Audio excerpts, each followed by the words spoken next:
I think we really are all asleep. What we're seeing here is a defining moment for the human race. You know, just today I read a report, a little teeny report in the newspaper. It was the most significant piece of information, sober information the human race has ever had. It was this big. And what the report said is that the Arctic is going to have open waters in 20 years in the summer. We need to understand what that means. There's never been open waters there in 3 million years. We are seeing a cataclysmic shift in the climate of this planet in real time right now. And if our scientists are right, we may see within 30, 40 years, maybe a century at the most, the potential demise of our species. We're really asleep all across the world. So I think we're at a pivotal point. We have 3 crises right now that are feeding off each other, and they put us in the middle of a perfect storm. First, the economic meltdown. Second, the energy crisis. Third, the real-time impacts of climate change now in agriculture, our ability to feed ourselves. The economic meltdown, let me say I disagree with some of my colleagues on this. This is not a financial meltdown or simply a bank crisis or a deregulation of the market crisis. That's the result. Unless we understand the crisis, we can't begin to understand the enormity of what we're presented with here. Here's what people have to know. President Obama's bailout program for the United States of America is $2 trillion. The total accumulated household debt in my country today is $15 trillion. We're broke. So the whole base of globalization, American purchasing power saves the world, it raises everyone's boat, it's over. This second industrial revolution is clearly on life supports. The technology's old, the infrastructure is old, the productivity is senescent. So that's crisis number 1. The second crisis that feeds off of that is energy, because the second assumption of globalization, cheap energy. So take your capital to cheap labor markets in Asia and elsewhere, let them produce the food and the manufactured goods and then ship it back, because energy is cheap. The problem is when oil went over $50 a barrel, something interesting happened. Inflation started to rear up from the food prices to petrol. When oil hit $147 a barrel in July of 2008, that's when the crisis hit. You'll recall the entire economic engine of globalization collapsed in July at $147 a barrel because the inflation was so high in all the prices, people stopped purchasing. Then the crisis hit 60 days later because you couldn't maintain that delusionary credit-based debt culture when the engine stops. Then the financial markets collapse 60 days later. They're connected. They're connected. And of course, what I think people need to realize is everything is based on fossil fuels. Our petrochemical fertilizers and pesticides for agriculture, almost all of our pharmaceutical products are fossil fuel based. Virtually all of our clothes, our power, transport, heat and light, all of our construction materials. The entire civilization was built off the carbon composites of the Jurassic Age. And now that price for oil is going up. Gas shadows oil, coal shadows gas, uranium all shadow each other. So when we hit $147 a barrel last year, the inflation was in all the prices across the supply chain. The engine turned off, energy prices went down because no one was using it. This is what I call peak globalization. We now know the outer limits of globalization based on these conventional energies. The energies are clearly sunsetting. I don't think anyone listening to me now believes that coal, oil, gas, and uranium are sunrise energies. They're sunsetting. The whole infrastructure built from them is on life support. And now the energy, when it hits 147 a barrel, that's the outer wall of globalization. It'll continue to collapse every time we get the price up that high. Crisis 3 is the real-time impacts of climate change. We're paying the entropy bill, not a metaphor. That spent CO2 is entropy, and the methane, and the nitrous oxide. It is much worse than the public is being told. Much worse. But what I've realized in the last 30 years is we all got it wrong. We continue to underestimate the speed of climate change because we continued in our hubris not to understand the subtle feedback loops that trigger the next stage. It's moving so much faster than we thought. For example, when you look at the 4th UN climate change report in 2007, 2,500 scientists, 125 countries, it's light years different in its projections than the 3rd report in 2001. Because in 2001, we thought the glaciers were going to melt on our great mountain ranges maybe in the 22nd century. The fourth report in 2007 says they're melting in real time across every mountain range. And in the next 30, 40, 50 years, we'll lose over 60% of the glaciers. This is not about skiing. 1 out of every 6 human beings relies on those glaciers for their water, irrigation, sanitation. How do we repopulate a sixth of the world's population in 40 years? The third report in 2001, you'll recall, said, look to the Gulf of Mexico, we'll see more intense hurricane activity from the heating up of the waters in the planet by the 22nd century. The fourth report, Katrina, Rita, Gustav, and Ike, we are in real-time climate change. We've doubled the intensity of hurricanes, category 3s, 4s, and 5s. And actually, it's not academic. If you live on the Gulf Coast, from Florida to Texas, during hurricane season, every home has the weather dial, TV dial on.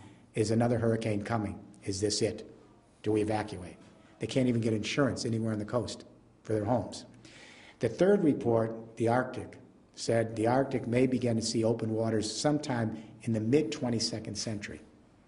The fourth report and the new report this week, open waters clear in the summer 20 years from now, after millions of years.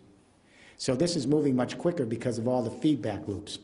The projections now is a 3 degrees Celsius rise in temperature, but that's looking optimistic. But every parent should understand what 3 degrees means in this century. If we go up 3 degrees in this century, that takes us back to the temperature on Earth 3 million years ago. Human beings have only been here 175,000 years. We're the youngest species. If we go 2 to 3 degrees, and that's looking super optimistic, we'd have to radically change civilization. At 2 to 3 degrees, the UN Climate Panel reports, models show that we lose on the bottom end maybe 20, 25% of all the plant and animal life on Earth. On the top end, wipeout, 70% of all the assessed species gone. Now, we have had 5 waves of biological extinction on Earth in the last 450 million years in the geological record. Every time there was a mass extinction, it took 10 million years to recover the biodiversity we lost. As my wife says, we're not grasping the enormity of this moment. It's eluding us. It's worse, and it's worse now than we thought it was a year ago. For example, in the fourth assessment report, they mentioned the permafrost as a potential problem in Siberia. No studies in. Now the studies are coming in, and we're terrified because Siberia is all covered with frost. Under the frost is a time bomb. It's all the carbon deposits from the pre-ice age, because that was a teeming grassland full of animal and plant life. And when the climate tips, it tips very quickly in a few years. It tipped way back when, and all that carbon was captured under the ice. The ice is melting across Siberia. Carbon is coming up as CO2, and on the lake beds, it's coming up methane, which is 23 times more potent. And there's more carbon underneath there than all the tropical rainforest. It's all going up into the atmosphere. It is a ticking time bomb. And the journal Nature this year said it's accelerating 6 times faster than we thought 12 months ago. That's just one feedback loop. So let me end this part of the discussion with this thought. James Hansen is our chief climatologist in the United States government. He's the head of the NASA Goddard Institute for Space Studies. So in Brussels, the EU was going to Copenhagen, hoping to talk the world into mitigating carbon at 450 parts per million by 2050. And nobody wants to play that game. Nobody. Even Obama, who we had high hopes for, their goal by 2020, based on 1990 levels, is a 4% reduction in global warming. The EU on 1990 levels is a 20%. So the Obama administration is nowhere to be seen here. But even if we go to Copenhagen and try to get it to 450 parts per million, the EU says that would maybe keep us at 2 degrees. Devastating, but we may survive. Then James Hansen comes along. His team goes under the oceans, and they looked at the core samples in the geological record, and he said to Brussels, you got it wrong. Because if you try to get the world to mitigate to 450 parts carbon per million, which no one wants to do, you go up 6 degrees Celsius in this century. And this is a quote. The end of human civilization as we've come to know it. That's the chief climatologist for the United States government. I hope he's wrong. My suspicion is the scientists not only are not wrong, they keep underestimating the speed of this. So we have this triple threat, a global economic meltdown, The second industrial revolution clearly on life support. It's old technology, old infrastructure. We have an energy crisis at 147 a barrel, the engine turns off. We've got real-time impacts of climate change, and the UN says we have upwards of 1 billion people on the verge of starvation. I've never seen a moment like this in history. There is no moment like this. So we need to ask the question, what do we do? And what is missing from Copenhagen is we need an economic vision, an economic game plan for the whole human race, everyone on the same page, that may give us the precious time we need to move into a new post-carbon world. The first question we need to ask is, when do the great economic revolutions in history happen? How do they occur? They occur when two things happen. First, we change the way we organize the energy of the earth, and we've done that on many occasions in our small sojourn here as human beings. But second, and equally important, we have a communication revolution that allows us to manage the new energy revolutions. It is those infrequent moments in history where energy and communication revolutions converge. When they come together, those are the pivotal points in history. They change the human equation. They even change consciousness. I'll give you an example. Many people take an anthropology course at the university and they study the Sumerians in Mesopotamia. Why? They created the first urban life and the beginning of civilization. They captured the sun in photosynthesis in cereal crops, barley and wheat. That stored sun in the grain was energy, built an urban civilization. It was complicated because before that time people lived in small tribal units, garden, agriculture, and pastoralism. All of a sudden they had to bring them together and indenture thousands of men to build those canals. Then they had to create craft skills to create the dikes and the mechanics. They had to put together granaries, royal roads, and distribution systems. So hydraulic agriculture was extremely complicated and required a communication revolution to manage it. The Sumerians invented cuneiform, writing. Everywhere you see these great hydraulic agricultural civilizations in the Middle East, the Indus Valley in India, the Yangtze in China, Mexico, it's fascinating. Independently, humans created some form of writing to manage hydraulic agriculture. That's the agricultural age, 10,000-year multiplier effect. In the 1820s, we introduced steam technology into print, so it wasn't just manual. So linotype, rotary, steam technology allowed us to really create cheap, mass-produced, efficient print. Then in America and Europe, between 1830 and 1880, around that same time, we introduced public schools, mass literacy, and we prepared a communication revolution and a workforce that was literate that could then manage coal, steam, and rail and the complexities of the first industrial revolution. We could not have organized it in oral culture and with codex. It's obvious, but no one actually stopped to think about it. We had another convergence of communication and energy in the early 20th century. First generation electricity, telegraph was transitional between the first and second industrial revolution, the telephone. And then as marketing tools, cinema and radio, and later TV. This communication electricity revolution converged with oil and the internal combustion engine and suburban rollout to give us a second industrial revolution. Those energies are in sunset now, coal, oil, gas, and uranium for that revolution. And the technologies and infrastructure of that second industrial revolution is old, senescent, and on life support. It collapsed last summer. We are, however, on the cusp of now of a third industrial revolution. It could get us through the door, maybe, I don't know, to address the enormity of climate change. I don't know if we'll get there in time. We had a very powerful communication revolution in the last 15 years. The personal computer and the internet, satellite, wireless, and Wi-Fi connectivity. What is so interesting about this second generation communication revolution is it's quite different than the first. When I grew up on the first, centralized communications, top down. The second revolution is what we call distributed, and this is the key word. If people hear nothing else about what I'm saying, distributed, distributed, distributed. Now, 2 billion young people can send their own video, audio, and text to each other at the speed of light, open source, peer-to-peer. It's completely distributed. Think file sharing, YouTube, Wikipedia, revolution. Facebook. It's a revolution, the blogosphere. This ICT revolution, communication information revolution, is just now, in the last year, beginning to converge with a new energy regime, distributed energy. When distributed communication converges and begins to manage distributed energy, we have a powerful third industrial revolution that could jumpstart the global economy, take us to post-carbon era, create a sustainable quality of life if we get there in time. All right? So what are distributed energies? We have to distinguish them from elite energies, which I grew up on. Elite energies are coal, oil, gas, and uranium because they're not found in the backyard. They're only found in certain places in the world. So right away they require huge military investments to secure them because everyone wants them, huge geopolitical investments to manage them, everyone wants them, and massive capital to organize them. Coal, oil, gas, and uranium are the most centralized elite energies for a complex civilization ever created. They're on life support. What are distributed energies? After this interview, go outside in your home and you'll have all the energy you need in the backyard. The sun shines all over the world every day. The wind blows across the planet every day. We have a hot earth underneath us. The core of the earth is red hot for geothermal heat everywhere. We have garbage that can be recycled energy.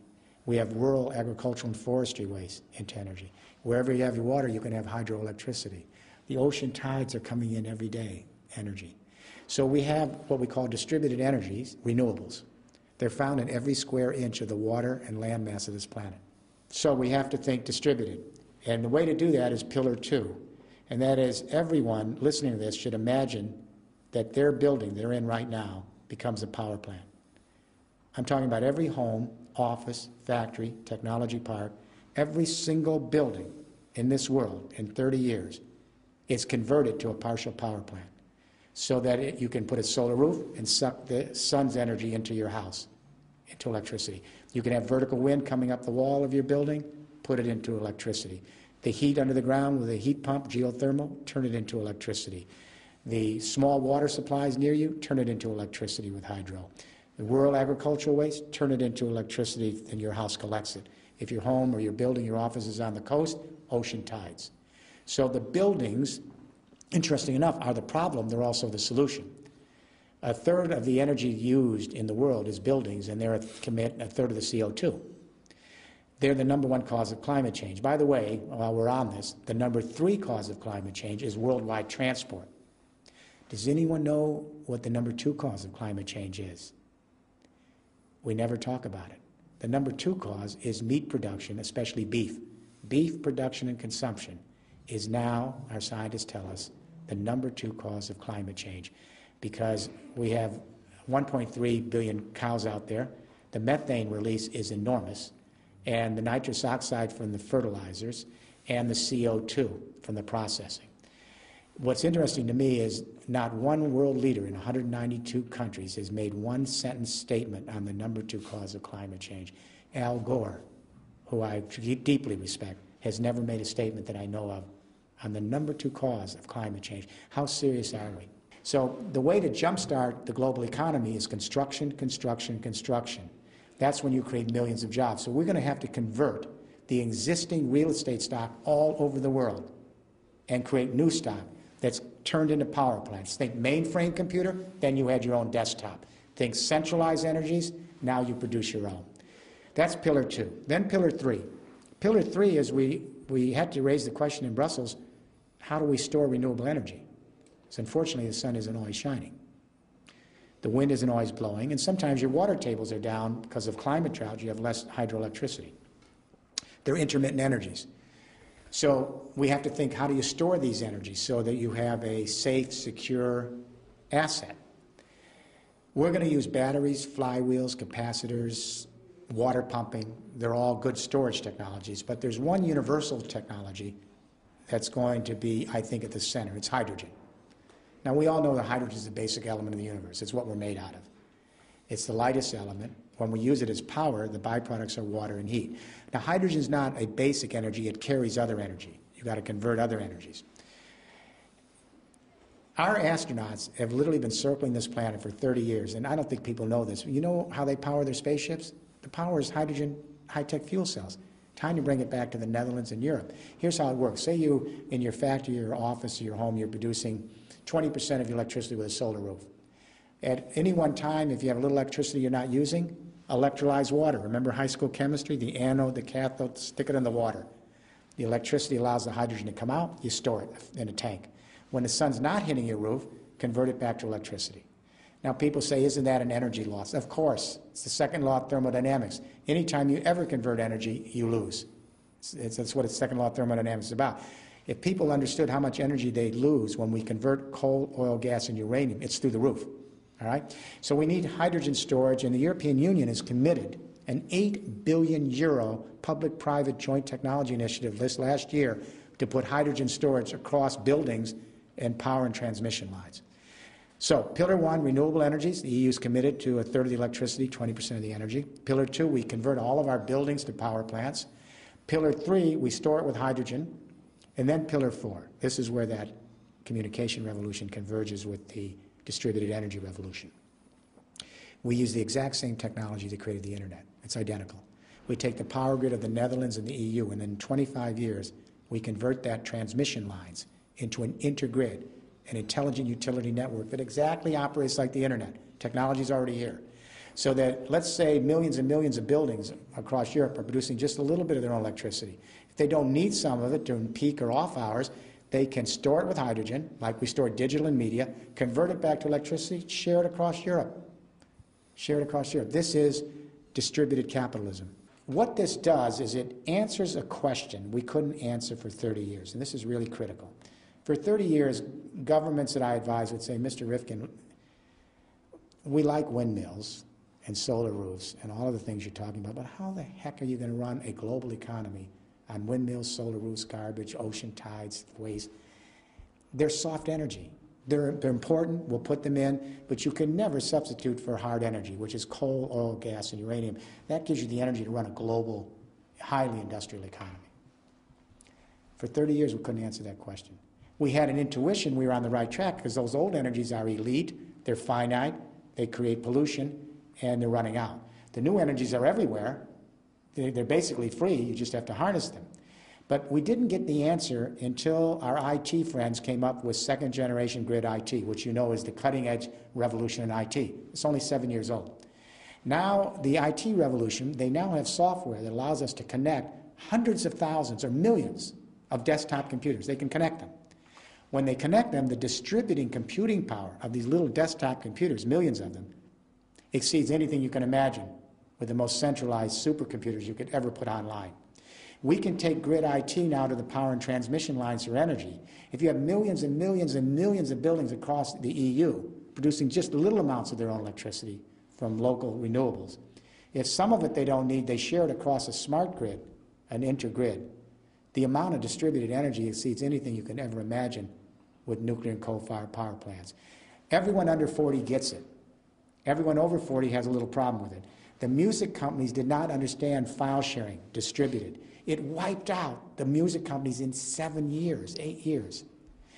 Microsoft laughed at Linux, said a bunch of hippies from Scandinavia, open source, what is it? They didn't understand the power of distributed. Encyclopedia paid no attention to Wikipedia. Now Wikipedia is the giant on the block. It's all distributed knowledge, collaborative spaces. The newspapers did not understand the blogosphere, distributed. Now the newspapers are becoming blogs, and even television now has to rely on the internet.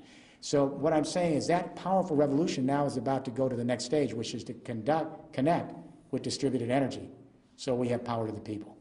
In other words, you don't have to rely on far-off geopolitical powers. You can leap ahead and create your own energy locally, put your microgrids together, and leapfrog into this.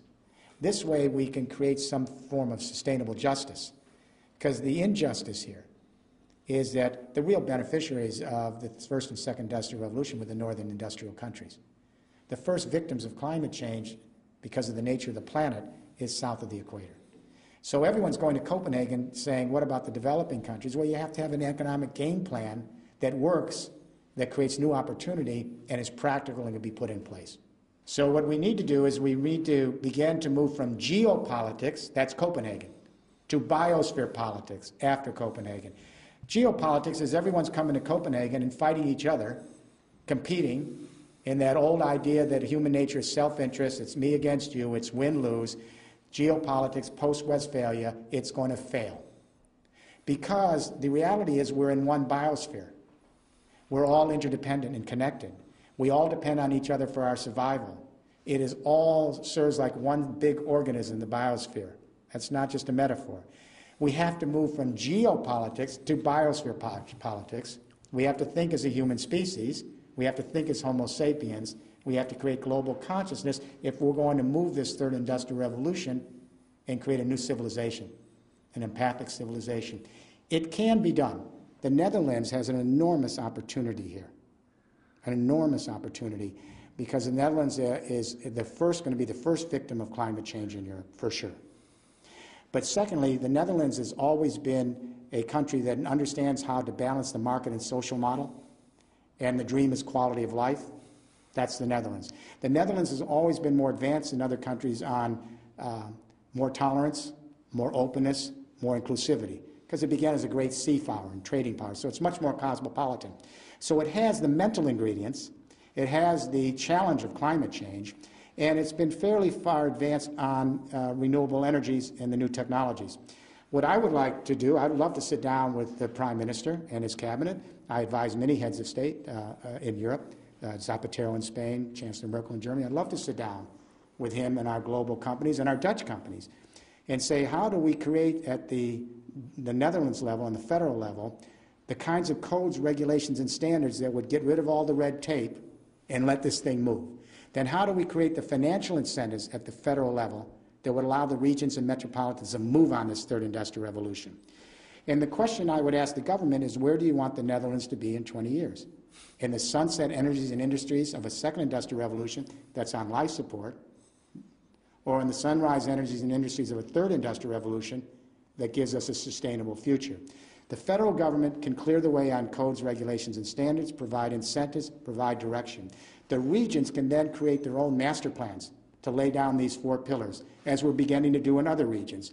Together, they create a cooperative partnership, and I think the Netherlands could be a major, major player in advancing the third industrial revolution across the EU and for many reasons across the world. I hope it happens.